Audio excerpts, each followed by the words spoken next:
Técnicas de evaluación funcional, goniometría y fuerza muscular. Tobillo y dedo hallux. Los participantes en este video: Jesús Correa, Andrea Garibaldi y María Alejandra Fumero. Hablaremos principalmente de las generalidades. La goniometría es el método utilizado que permite determinar la amplitud de movimiento de una articulación determinada mediante un goniómetro. El goniómetro es el nombre proveniente del nervio gonio, que significa ángulo, y la combinación de metrón, que significa medida. Y es un instrumento de medición en forma de semicírculo graduado entre 100 y 360 grados, utilizado en este método para medir o construir ángulos con precisión. Posee 4 partes fundamentales: el fulcro, el protractor, el brazo fijo, el brazo móvil, que nos permiten adaptarnos a diferentes referencias anatómicas. Existen diversos tipos de goniómetros, dependiendo de sus grados y sus características o materiales, como los que se muestran a continuación.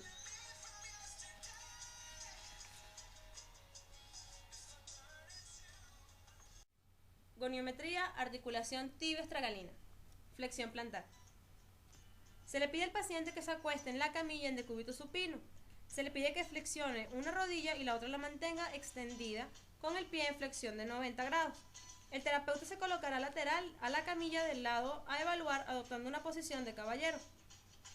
Se coloca el brazo fijo en la línea media longitudinal de la pierna, ubicándolo en la cabeza del peroné. El fulcro se colocará en la cara externa del talón.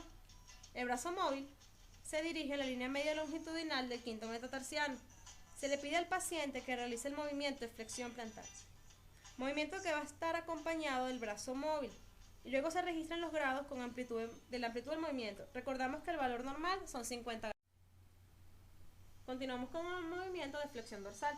Se le pide al paciente que se acueste en la camilla en decúbito prono, con la rodilla en flexión de 90 grados. El terapeuta se colocará lateral a la camilla del lado a evaluar adoptando una posición de caballero, o si se le hace más cómodo, puede sentarse en una silla.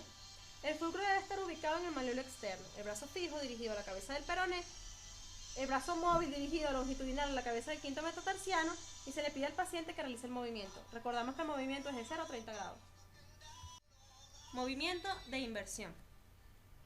Se le pide al paciente que se coloque en decúbito prono con los pies fuera de la camilla. Ubicar el goniómetro en 0 grados. Se coloca el fulcro en el calcáneo. El brazo fijo se alinea a la línea media longitudinal de la pierna perpendicular al piso. El brazo móvil dirigido a la línea media o cara plantar del pie. Se le pide al paciente que realice el movimiento. Recordamos que los valores normales son de 0 a 60 grados. Movimiento de eversión.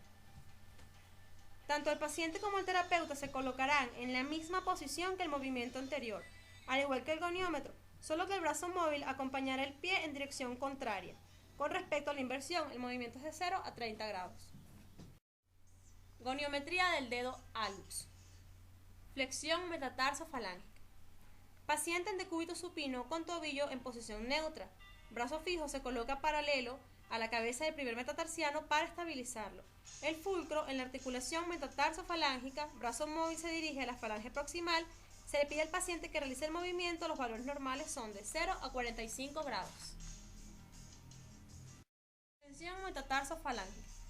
El paciente se coloca en decúbito supino con el tobillo en posición neutra. El fulcro en la cabeza del primer metatarsiano. Brazo fijo, cara plantar del pie, y el brazo móvil se dirige a la falange distal del hallux. Se le pide al paciente que realice el movimiento, recordando que los valores normales son de 90 grados a 0. Fuerza muscular. La fuerza muscular es la expresión de la tensión muscular transmitida al hueso a través del tendón y permite superar una fuerza mediante la contracción muscular.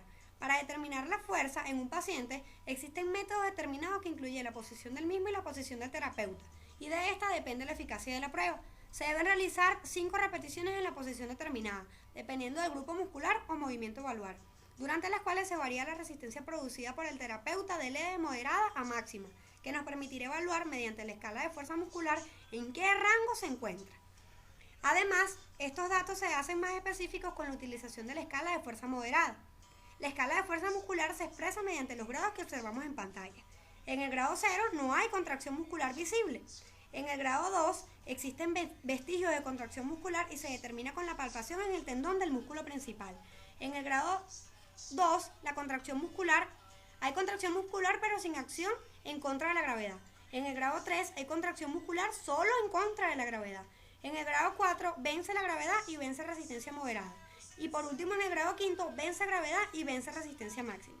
Por otro lado, la escala de fuerza moderada habla que si se logran 5 repeticiones sin llegar al 75% del rango de movimiento, se coloca el signo de menos. Y si por el contrario el paciente logra las 5 repeticiones y sobrepasa el 75% del rango, se coloca el signo de más. Fuerza muscular, articulación tibial-tragalina, flexión plantar. El paciente se colocará en bipedestación. El paciente puede agarrarse con una mano sobre una superficie para apoyarse sin dejar caer todo el peso en la mano. La prueba consistirá en que el paciente se elevará sobre los dedos empujando el peso del cuerpo directamente hacia arriba, tomando en cuenta que la resistencia es el mismo peso del cuerpo del paciente. Flexión dorsal. El paciente estará en decúbito supino. El terapeuta frente al paciente en una posición de doble finta anterior, en la cabecera de la cama. La toma se hará en el talón, la contratoma en la articulación metatarsofalágica de todos los dedos. La prueba consistirá en que se pondrá una resistencia en la articulación mencionada y se le pedirá al paciente que efectúe los movimientos. Inversión. El paciente en decúbito supino, con las piernas extendidas. La toma será en el talón, la contratoma en la cara interna del pie a nivel de los metatarsianos. La prueba, se pondrá resistencia en la zona de los metatarsianos en la cara interna del pie, mientras se le pide al paciente que efectúe el movimiento. Eversión. El paciente en decúbito supino. La toma se hará en el talón, la contratoma en la cara externa del pie a nivel de los metatarsianos. La prueba, se pondrá resistencia en la cara externa del pie a nivel de los metatarsianos mientras se efectúa el movimiento. Cabe destacar que será la misma prueba que la inversión, pero del lado contrario. Fuerza muscular de dedo hallux. Flexión metatarsofalágica del hallux. El paciente está en posición supina. El terapeuta en doble finta anterior y aplicará presión contra la superficie plantar de la falange proximal. La toma será en la parte proximal de la articulación metatarsofalágica. La contratoma en la cara plantar de la interfalángica. La prueba realiza la flexión de la articulación metatarsofalágica del dedo hallux en contra de resistencia. Extensión metatarsofalágica del hallux. El paciente en posición supina. El terapeuta en doble finta anterior.